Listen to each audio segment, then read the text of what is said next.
ஓம் ஸ்ரீ குருபியோ நமக. ஓம் ஸ்ரீ மகா பெரியவா சரணம்.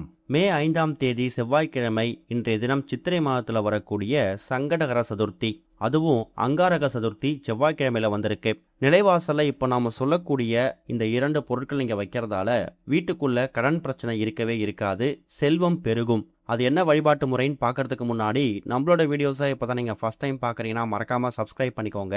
தொடர்ந்து இது மாதிரி அப்டேட் தெரிஞ்சுக்கிறதுக்கு பக்கத்து நோட்டிஃபிகேஷன் பெல்லை கிளிக் பண்ணி ஆல் அப்படிங்கிற செலக்ட் பண்ணிக்கோங்க. இப்போ என்னென்ன பொருட்கள் நிலைவாசலில் வைத்து என்ன மாதிரி வழிபாடு செய்ய போகிறோம் அப்படிங்கிற பற்றி தெளிவாக தெரிஞ்சுக்கலாம். ஒரு மாதமும் 2 விதமான சதுர்த்தி வரும். அதில் தேய்பிரை சதுர்த்தி தான் சங்கடகர சதுர்த்தி.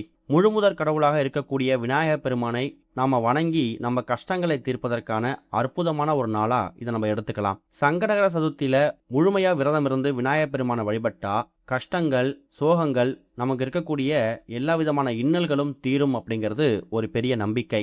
அப்படிப்பட்ட சங்கடகர சதுர்த்தி எந்த கிழமையில வருதோ அதை பொறுத்து அதோட பலன்கள் மாறுபடுமாம். உதாரணத்துக்கு இந்த மாதம் சித்திரை, அதாவது பராப வருடத்தோட முதல் மாதத்துல விநாயகர் பெருமானுக்காக வரக்கூடிய மிக உயரிய விரதம் இந்த ஒரு சங்கடகர சதுர்த்தி.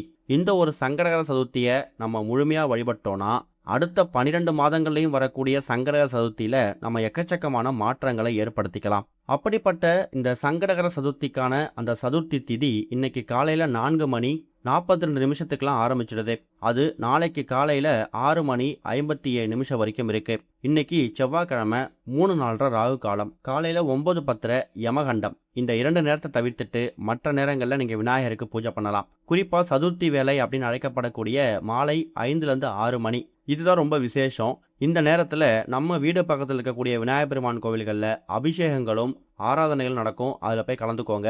முடிஞ்ச அபிஷேகத்துக்கு பால் வாங்கி கொடுக்கலாம். விநாயகர் பெருமானோட அலங்காரத்துக்கு தேவையான பூக்கள், மாலைகளை உங்கள் கையாலே தயார் செய்யலாம். வீட்டில் முடிஞ்சா கொழுக்கட்டை, அப்பம் இல்லைனா சுண்டல், இந்த 3த்துல ஏதாவது ஒரு பொருளை உங்கள் கையால் தயார் செய்து அதை நீங்கள் விநாயகர் பெருமானுக்கு நைவேத்தியமாக படைக்கலாம். முன்னாடியே சொன்னோம், இந்த சங்கடகர சதுர்த்தி எந்த கிழமையில வருதோ அதை பொறுத்து அதோட பலன்கள் மாறுபடும்னு. உதாரணத்துக்கு இந்த மாசம் நமக்கு செவ்வாய்க்கிழமை வந்திருக்கு. செவ்வாய்க்கிழமைய பொதுவா முருகப்பெருமானுக்கும் செவ்வாய் பகவானுக்கும் உரிய நாளா கணக்கில் எடுத்துக்கணும். இந்த நாள்ல நம்ம விநாயகரை சேர்த்து வணங்கும் போது 3 தெய்வங்களோட அனுகிரகம் நமக்கு சேர்த்து கிடைக்கும். கடன் பிரச்சனை, சொத்து, வீடு, நிலம் இது சம்பந்தப்பட்ட வழக்குகள் நிலுவையில் இருக்கு.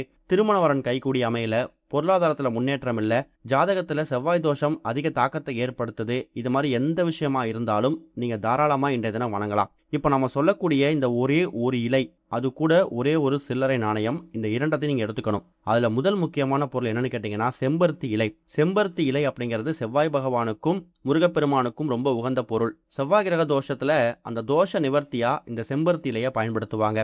அது மட்டும் இல்லாமல் காரியத்தடை நீக்கியாகவும் பணவரவு தடையை நீக்கக்கூடிய பொருளாகவும் இந்த செம்பருத்தி இலை இருக்கு. அது கூட ஒரே ஒரு சில்லறை நாணயம். இந்த சில்லறை நாணயம் அது ₹1 இருந்தால் என்ன விசேஷம், விநாயகர் பெருமானோட வயிற்று பகுதியில் கொஞ்சமாக சந்தனம் வைத்து ₹1 நாணயம் வைப்பாங்க. அந்த ₹1 நாணயத்தை வச்சுட்டு நம்ம விநாயகர் பெருமான் கிட்ட என்ன கேட்குறோமோ அது அப்படியே கிடைக்குமா.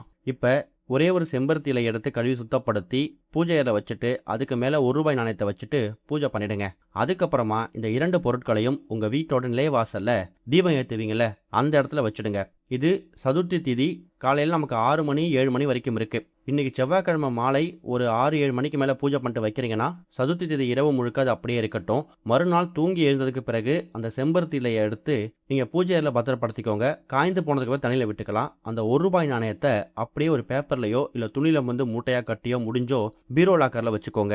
கண்டிப்பாக இது பணப்புழக்கத்தை அதிகப்படுத்தும், கடன் சுமையை குறைக்கும். செம்பருத்தி இலையை பயன்படுத்திருக்கிறதால தோஷ நிவர்த்தி பொருளாக பயன்பட்டு செவ்வாய் கிரக தோஷத்தோட பாதிப்பு குறையும். நம்பிக்கையோட பண்ணுங்க, நல்லதே நடக்கும். ஓம் ஸ்ரீ குருபியோ நமக. ஓம் ஸ்ரீ மகா பெரியவா சரணம்.